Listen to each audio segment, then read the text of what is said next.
And I believe we are live. Yes, I have an audio feed. Ah, I apologize. I tried two separate quick attempts to go live, and I needed to do some tweaking on OBS because I've been trying to do the setup and get it working for the longest time.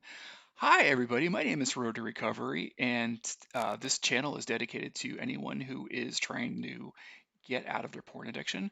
If you have comments, questions, concerns, you may drop them down in the chat. That is the purpose of this channel, is to give you the opportunity to, look and consume at recovery tips on how to get out of your porn addiction. And this specific Monday program, the Monday morning chat, is dedicated towards you. So if you have any comments, concerns, and just want to chat, you may feel free to do so. Yeah, so I am going live in OBS for the first time in it feels like a millennia. And so yeah, I've got audio, and looks like you can see my screen, and I can see myself on the camera, which is fantastic. So that's been a struggle this morning, but I got it working. And the good news is that now that I have it working, I could continue to do this. Hey, this is my Twitter feed.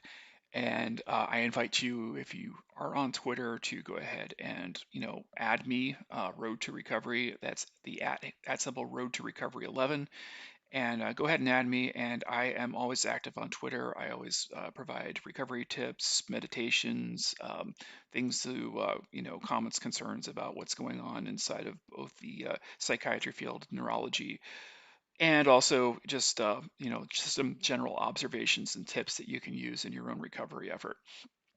There's a couple things I wanted to point out. I have an ongoing poll, and it's going to be going on for about another hour and a half. And it says, at the height of your porn addiction, I would like look at porn for, and the options are under 1 hour a day, 1 to 3 hours a day, 3 to 5 hours a day, and rookie numbers over 5 hours a day. So far, the under 1 hour a day was actually kind of surprising me. I was actually expecting it to be a lot higher, but apparently, you self-described porn addicts out there, even 1 hour is way too much for you. So good. I'm glad that you're acknowledging that. Me, man, I'm one of the people who answered this.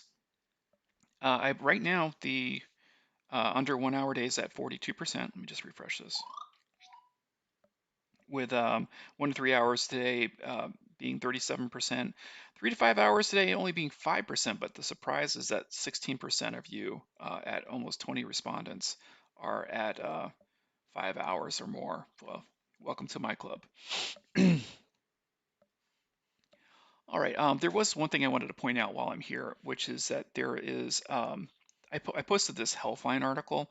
This Healthline article is absolutely amazing. And I would encourage you, if you haven't had the opportunity, take 5 minutes of your day and go read this thing, man. I've harped a lot on Charles Duhigg's Power of Habit book, even though it doesn't talk about porn addiction specifically in there. But the reason why that book is so important, and I've actually taken and incorporated parts of or elements of that book, some of the generalized tactics and also the approach, right? I've taken tactics and that approach and built it into my own process for the recovery plan. And it's something I actually coach all of my sponsees on as well. I would encourage you to read this. This is like almost like a super summary of that book. And it's also got some updated stuff, things that are happening in the neurology field. Read this article. Just take 5 minutes of your time and read the damn thing. It is going to give you a very succinct synopsis of what a habit is, how neuroplasticity works, and why there's hope for you, why you can take an existing bad habit and change it into a good habit. And it recycles some of the information I already used in my recovery plan and things I talk about here regularly. Read this, it's great. So, yeah, if you get a chance, jump out to my Twitter and click on that Healthline article. Something else I wanted to talk about. Last Friday, every Friday, it's my best meeting. I used to go to a lot of SLA and SAA meetings, and I still keep my toes in those once in a while. But I started up a PAA group, and I go to that regularly. And we hit some powerful shares, man.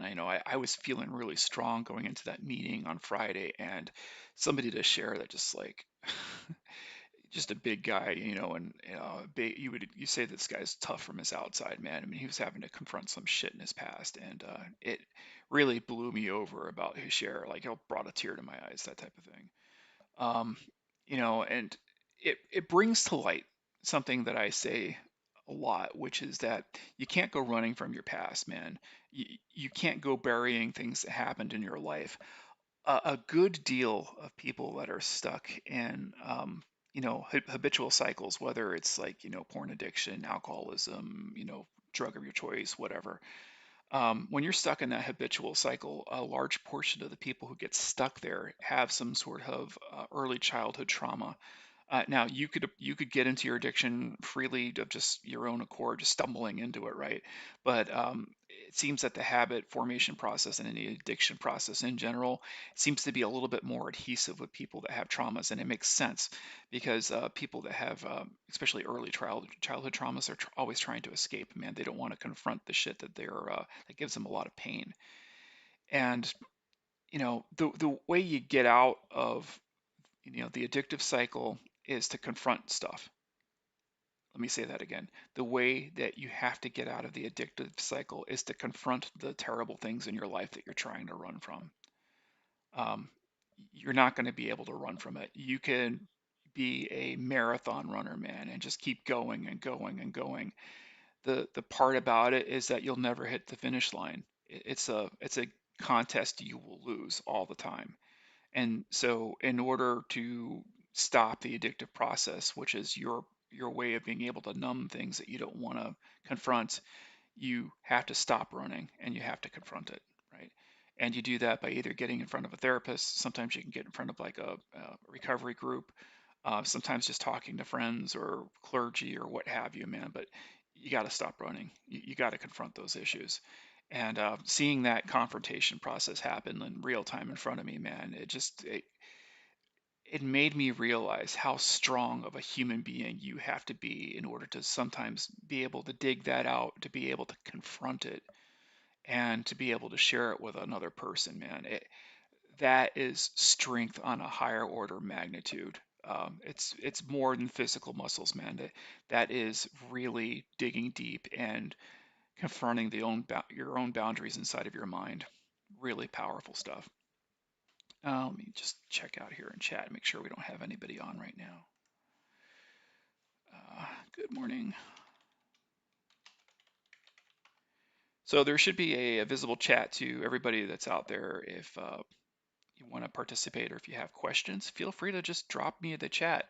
If you are catching this and it's past the go live time, because the go lives are always out there for people to access, and you have something to say but you missed the go live time, that's fine. You can drop me an email at road, ROAD, the number 2, recovery, RECOVERY, the number 11 at yahoo.com.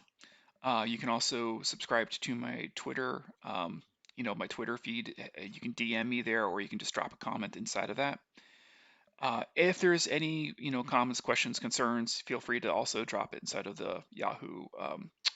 Yeah, I said Yahoo, the YouTube chat. You can drop a comment down below. I try to answer everything as much as possible. I'm still looking for somebody who is looking to do an interviewee, be an interviewee. My interviews you can check out on my channel. I have a series of interviews. I'm looking for somebody who's currently just going through process right now. I'm not looking for that seasoned veteran. I'm looking for a guy who's relatively new, that's in there struggling right now, or just in the early phases of their own recovery. I don't care if you're a NoFap. I don't care if you're in a 12-step group. I don't care if you're another type of recovery program like SMART, doesn't matter to me, right? Wherever you are in your location, if you would like to just come on and have a conversation about what it's like inside of your current addiction recovery circle right now, about the efforts you're undertaking, about your struggles that you're going through right now, I would love to interview you. I will keep you 100% anonymous, right? So you don't have to worry about being exposed or whatever. I promise the anonymity, and I also do an extra thing where before it goes live, because I never record live on my interviews. We do it behind the scenes. I record the whole video. I'll give it back to you, and you can tell me if you want to cut out any parts. We'll hide whatever you want to hide. In other words, you have 100% control over the entire process, right? So yeah, if you're interested, drop me a line, and do it please on my Yahoo or my Yahoo email. road to recovery 11 at yahoo.com. Drop me an email, let me know, or you can DM me on Twitter, and we'll set up a time and space. That's that simple. Outside of that, what was the other thing I was going to talk about this morning? Oh, this article right here from The Guardian. I try to bring these up all the time now that inside of what I would consider to be the large corporate mainstream media, there are factions of publications who are very defensive of pornography for whatever reason, and they'll hire either writers or have actual advocates inside of the industry. Like they'll bring a porn performer inside of the industry to actually write an article. So like Daily Beast is like one of the peak offenders. Um, Rolling Stone is one of the peak offenders. Well, The Guardian here, can pornography be healthy? If it follows six rules, perhaps a deeply conversational research project has laid out a set of criteria for healthy porn. And yeah, this is the sort of defensiveness I see. And so and understand, like I am not some sort of person who is like staunchly conservative or is really anti-porn, right? I'm here in the recovery space to help other people get out of their addictive cycle, but I will say this much: I have grown to be a little porn critical because I recognize is that it's not just the addictive phase, but it also imparts some bad messages into our minds, and there's this element that if you keep consuming the content over and over and over and over again, that you're going to uh, you are a human being. Your mind is it's flexible to taking on information that it's receiving. Brainwashing happens, man. It's a thing. It's a process, and porn can brainwash you into certain belief patterns and practices that you could keep watching and maybe not have initially said, yeah, that's just artificial or that's just all imaginary.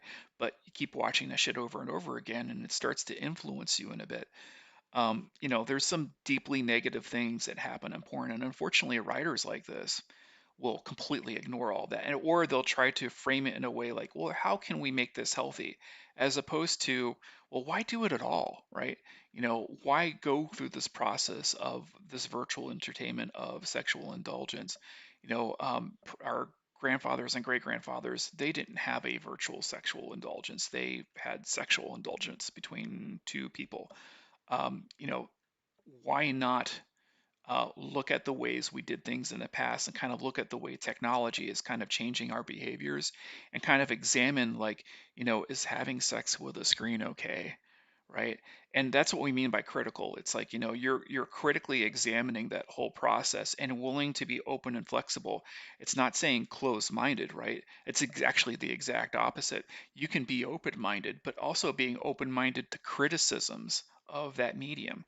I spent much of my adult life being open-minded and only looking at the positive on pornography until I got to a time and place in my life where I said, you know what, maybe some of these blowhards that are talking about all this negative shit, maybe they do kind of have some points. And then really starting to examining what those points are. And what you start to find is that there's a lot of complexity behind this, man. And I'm not going to sit here and say that I'm 100% anti-porn, but I say there's a lot there you probably should be aware of before you even jump into it. And if you're in the addictive cycle right now, a lot of the excuses you're making are perhaps denial mechanisms that the porn industry is well interested in, right? Anyway, that's all I have for this morning. We don't have anybody jumping in, and I apologize for being super late this morning because I'm normally sharp at 9 o'clock, but OBS was fighting me. Good news is that it's going to be like this from here on out. I have finally got it working correctly, so very excited about everything that's up and running, and hopefully we can continue operating like this. Uh, like, share, and subscribe. Again, I do not charge money. I don't monetize. I don't do anything. There's nothing about this channel that is money driven for me. I do this because it's all part of my 12th step work. I'm giving back to other recovering porn addicts. If you can help me out by helping elevate this channel, whether you share a YouTube clip or whether you just like or just subscribe to the channel, that helps me out with the algorithm. It lifts it up to the top so I can get to more recovering porn addicts. Thank you